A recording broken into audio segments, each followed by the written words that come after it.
जय माई राधा कृष्ण माई जय जय माई राधा कृष्ण माई जय माई शिरडी साई माई सव्यं पादं प्रचार्य सितदुरितकरं दक्षिणं कुञ्चयित्वा जानुन्नादाय सव्येतरमितरभुजं नागभोगे निधाय पश्चाद्बाहुध्वजेन प्रतिपटसपने धारयन् शङ्खचक्रे देवी भूषा जुष्टो जनयजुजहताम् सर्ववैकुण्ठनाथः। सद्गुरु साईनाथ महाराज की जय। जगन्माता राधा कृष्ण माई की जय। பகவத்துடைய பெரும் கருணையினாலே ரொம்ப அற்புதமான முறையிலே பூந்தோட்டம் சிவசித்தர் சீரடி சாய்பாபா ஆலயத்துல செப்டம்பர் 8ஆம் தேதி அன்று அனகாலட்சுமி சமேத ஸ்ரீ தத்தாத்திரேயர் திருக்கல்யாண மகோத்சவம். பகவான வழிபடுறோம் அப்படின்னு நினைத்தோமானால் பல விசேஷங்கள் இருக்கு. திருக்கல்யாணம் அப்படிங்கிறது ரொம்ப உன்னதமான பலனை தரக்கூடியது. ஒரு யாகங்கள் பண்றோம், பரிகாரங்கள் பண்றோம்னா அதுக்கெல்லாம் நாம் எப்படின்னா பக்தராகட்டும். நம்ம கோவில்ல ஹோமம் பண்ண போறோம், ஒரு அர்ச்சனை பண்ண போறோம் அப்படின்னா ஒரு பக்தராகட்டும். நம்ம திருக்கல்யாணத்துல அப்படி கிடையாது. திருக்கல்யாணத்துல எப்படின்னா திருக்கல்யாணத்துல கலந்துட்டோம்னா சொந்தக்காரர் ஆட்டமா.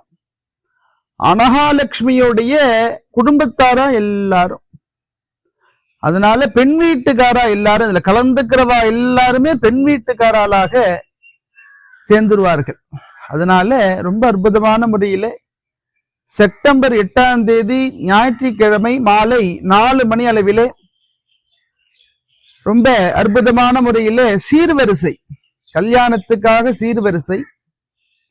இந்த சீர்வரிசையானது எடுக்கும் பொழுது நமக்கு ரொம்ப பலனை தரக்கூடியது.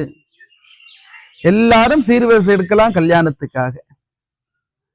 108 தட்டு எடுக்கணும் திருக்கல்யாணத்துக்கு. பொதுவா நிறைய பக்தர்கள் ஈடுபடும் பொழுது 1008 தட்டு எடுத்தோம் அப்படின்னா ஆனந்தப்படுவானால் அனகாலட்சுமி. அனகாலட்சுமி ஆனந்தப்படுவாள்.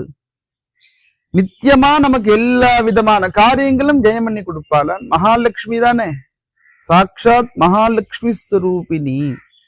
இந்த மகாலட்சுமியுடைய சீர்வரிசை நம்ம எடுக்கும் பொழுது நமக்கு எல்லா விதமான பலனும் கிடைக்கிறது.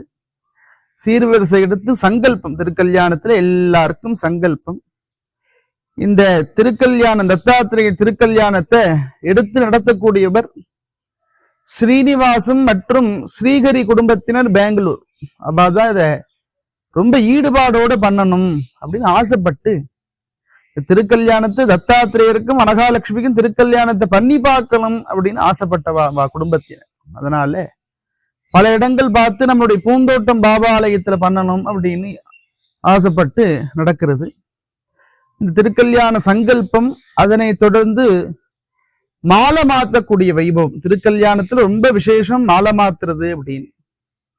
எதற்காக மாலை மாத்துறது அப்படின்னு பார்த்தோமானால், அந்த பொண்ணும் மாப்பிள்ளையும் மாலையை மாத்திக்கிறாரா, உன்னுடைய மனதும் என்னுடைய மனதும் ஒரு மனதாக இருக்க வேண்டும் அப்படின்னு மாலையை மாத்திக்கிறார். மம ஹிருதயகும் ஹிருதயந்தே அஸ்து அப்படின்னு மந்திரம் சொல்றது. உன்னுடைய மனதும் என்னுடைய மனதும் ஒரு மனதாக இருக்கணும் அப்படிங்கிறது இந்த மந்திரம்.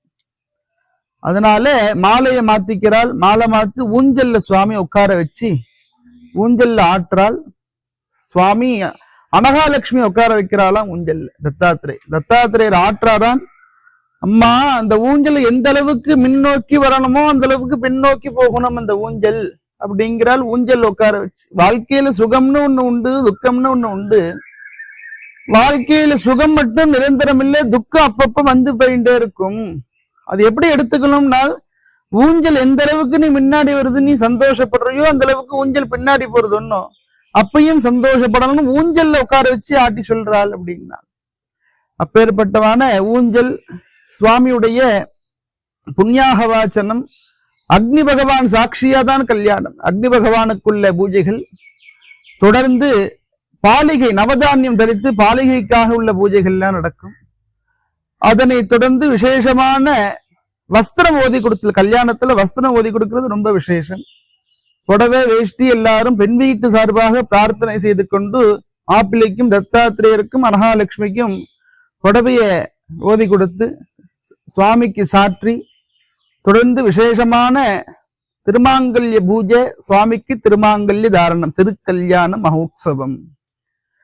இந்த திருக்கல்யாணத்துல எல்லா பக்தாலும் அவசியம் கலந்துக்கணும்.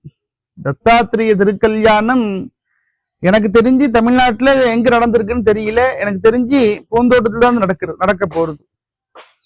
அதனால பாக்கி எல்லா இடத்துலயும் நடந்து பார்த்திருக்கேன். பெங்களூர்ல நடந்திருக்கு. எனக்கு தெரிஞ்சு தமிழ்நாட்டுல நம்ம பூந்தோட்டம் பாபா ஆலயத்துல தான் முதல் முறைன்னு நினைக்கிறேன். அதனால ரொம்ப அற்புதமான முறையில இந்த திருக்கல்யாண மகோத்சவமானது நடைபெறுகிறது. எல்லா பக்தாலும் வரணும். ஸ்ரீ ராதாகிருஷ்ணமாயி யூடியூப் சேனல் அன்பு பக்தர்கள், இதை பார்க்கக்கூடிய பக்தர்கள் எல்லாரும் ஈடுபாடோடு அவசியம் வரணும். இந்த திருக்கல்யாணத்துக்கு இது உங்க வீட்டு கல்யாணம். இது சுவாமிக்கு ஒரு முழம் பூ வாங்கி தரும் அப்படின்னா சுவாமி நினைப்பாரா இவன் வாழ்க்கையை சந்தோஷமா வச்சுக்கணும்னு நினைப்பாராம். இந்த திருக்கல்யாணத்துக்கு நாம் ₹1 பணம் கொடுக்கிறோம் அப்படின்னா சுவாமி நினைப்பாராம், ஓடிக்கிட்ட பிச்சையும் உகந்து செய்த தர்மமும் சாடியிட்ட குதிரை போல் தர்மம் வந்து நிற்குமோ. எப்படின்னா மனிதனுக்கு கஷ்டம்னு வரும்பொழுது எதிராக காப்பாத்தும்னாலும் சொந்தங்கள்லாம் காப்பாத்துமாலாம் தெரியாது, சரி நண்பர்கள்லாம் காப்பாத்துறவர்களெல்லாம் தெரியாது, எதிராக காப்பாத்தும் நான் சுவாமிக்கு தர்மம் பண்ணினோமே திருக்கல்யாணத்துக்கு சுவாமி அனகாலட்சுமியும் தத்தாத்திரையும் கிளம்பி வருவாராம். நமக்கு கஷ்டம்னு வரும்பொழுது தன்னை தூக்குவாராம் கஷ்டத்திலேருந்து. அப்பேற்பட்ட உன்னதமான பகவான் கருணையே ஸ்வரூபமாக இருக்கார் சுவாமி. அதனால எல்லா பக்தாலும் அவசியம் இந்த திருக்கல்யாணத்துக்கு வரணும். திருக்கல்யாணத்துல கலந்துக்கிறதால குடும்பத்துல க்ஷேமங்கள் ஏற்படுகிறது. குழந்தைங்கள்லாம் நல்லா படிச்சு உத்தியோகத்தை அடைவார்கள். ஜாதக ரீதியாக எந்த பிரச்சனைகள் இருந்தாலும் சரி, பகவானுக்கு ஒரு கல்யாணம் பண்ணிட்டோம்னா சுவாமி நினைப்பாரா இவருடைய வாழ்க்கையை எப்போதும் கல்யாணமா வச்சுக்கணும், மங்கள விஷயமா வச்சுக்கணும். சுவாமி கருணை பண்ணுவாராம். அதனால எல்லா பக்தாலும் அவசியம் பூந்தோட்டம் சாய்பாபா ஆலயத்துக்கு வந்து செப்டம்பர் 8ஆம் தேதி ஞாயிற்றுக்கிழமை, அதனால எல்லா பக்தாலும் அவசியம் வரணும். வந்து அனகாலட்சுமி சமேத தத்தாத்திரேயருடைய திருக்கல்யாணத்துல எல்லாரும் கலந்து சுவாமியுடைய அருளை பெறணும். நமக்கு எல்லா விதமான காரியங்களும் ஜெயமாகணும் அப்படின்னு தத்தாத்திரேயரை பிரார்த்தனை பண்ணிக்கிறேன். सद्गुरु साईनाथ महाराज की जय, जगन्माता राधा कृष्णमाजी की जय, दत्तात्रेय मूर्ति की जय।